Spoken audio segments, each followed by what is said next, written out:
Alright, so I finally finished Scotch briting the front of the Lincoln.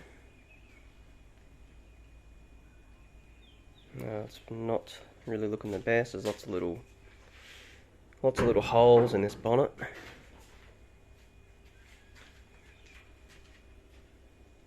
And I'm gonna have to, I'll drill them out and weld them up.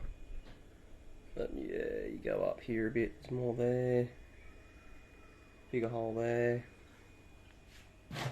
It's sort of all over it, different spots. There's one there. And there's a few around it. And that's what you get with a 50-year-old car. 50 something year old. Done the top of the guard. A few rust holes here, got to patch up. It's not looking too bad. Hopefully the rust converter will get the rest of it. Also pulled the wiper tray off, had a look in here, vacuumed out the holes. There's actually no rust in there, which is pretty amazing. I've also ordered connectors, the throttle body connectors, TPS and the idle air control valve. So wait for them to come and I'll be able to wire that up. So before it was wired up to the Ford AU Windsor throttle body, which ran a MAF, I think. Not sure actually. But yeah, so next time I work on it, I'll probably Scotch brite the roof because I haven't got around to that, and I'll get onto the boot lid. And then once they're all done, I'll put some epoxy, 2-pack epoxy primer, or high build, on all that, and that should protect it until I get around to bodywork and paint. But yeah, this Scotch brite, you can't actually primer straight over that because it leaves like a weird, like a film on it. I don't know what it is, but yeah, it feels like it leaves something on it, so that has to be sanded off. Usually I use about like a 120 or a 240 on a buzzer orbital sander, and yeah, go over all that, and then it's ready for some epoxy.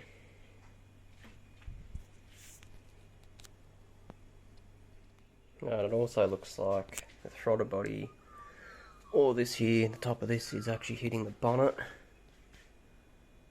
So, just trying to figure out how to lower it. I thought I might try and lower the motor some more, but it looks like I've just used the factory mounts, and I've probably just drilled an extra hole in the cross member there.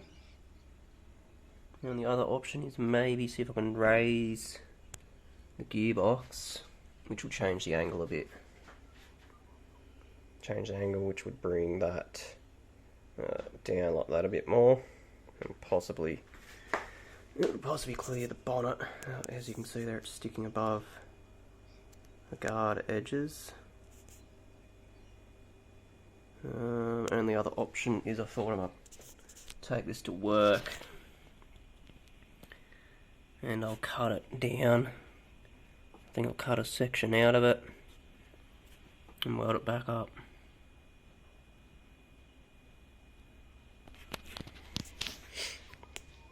Let me know what you think. Leave a comment. Alright, so I've just put on some rust curl. And I'll let that dry. Let it do its thing.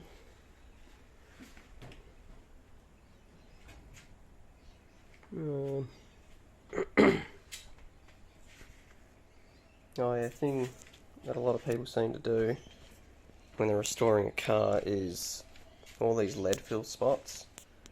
A lot of people will like put body filler straight over them, and basically you can't do that. They have to be primed. Any lead fill spots have to be primed before you do any work over them. Otherwise, pretty much nothing sticks, apart from primer. I think I'll probably actually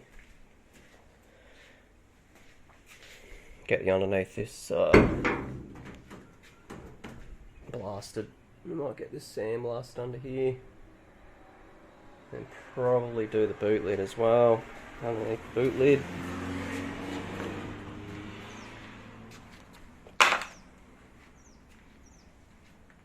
Tried a bit of a different trick here with the rust kill on this one. I put Glad wrap down over the top of it.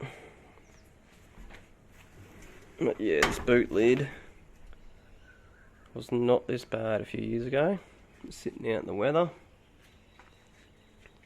I mean, it did have these big holes and stuff in it, but yeah, there was no surface rust on it a few years ago. So yeah, I think I'll get this off, get the boot lid, the bonnet and the boot, get these off, and I'm going to get them blasted.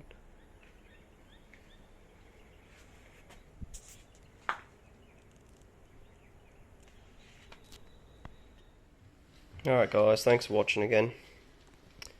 I did actually get COVID this week, so haven't been feeling the best. Well, just thought I'd make a quick video today. Gotta go back to work tomorrow. Anyway, hope you've enjoyed the video, and we'll see you next time. Thanks.